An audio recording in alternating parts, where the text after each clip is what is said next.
Clever নামক শহরে ডাইবলিক নামের একটা চোর বাস করত। সে এই শহরের বিখ্যাত একটি ব্যাংক থেকে চুরি করে পালাচ্ছিল। এটা পুলিশ জানতে পেরে তাকে ধাওয়া করে, আর এই ধাওয়া পাল্টা ধাওয়া চোর পুলিশের খেলা বেশ কিছুক্ষণ যাবৎ চলতে থাকে। একটা সময় পর পুলিশ ধাওয়া করতে করতে ডাইবলিকে একটা গলির মাঝে আটকে ফেলে। পুলিশেরা হয়তো ভেবেই নিয়েছিল যে তারা ডাইবলিকে ধরেই ফেলেছে, তবে ডাইবলিক যখন বুঝতে পারে সে পুরোপুরি ফেসে গেছে, তখন সে একটা বাটনে প্রেস করে, আর এতে রাস্তাটা তার জন্য মডিফাই হয়ে যায়। অর্থাৎ ডাইবলিক এতটাই স্মার্ট যে সে আগে থেকেই এই রাস্তাগুলোকে নিজের জন্য তৈরি করে রেখেছে। সে শহরের রাস্তায় বিভিন্ন জায়গায় এমন সব সিস্টেম করে রেখেছে যাতে তাকে কেউ আটকাতে না পারে। তো এরপর সেইখান থেকে জাম্প করে যাওয়ার সময় এক প্রকার বিষাক্ত ধোঁয়া ছেড়ে দেয়, আর এতে পুলিশের অবস্থা সেখানেই নাজেহাল হয়ে যায়।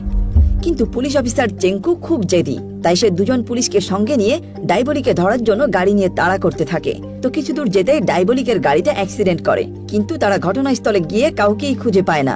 যাই হোক,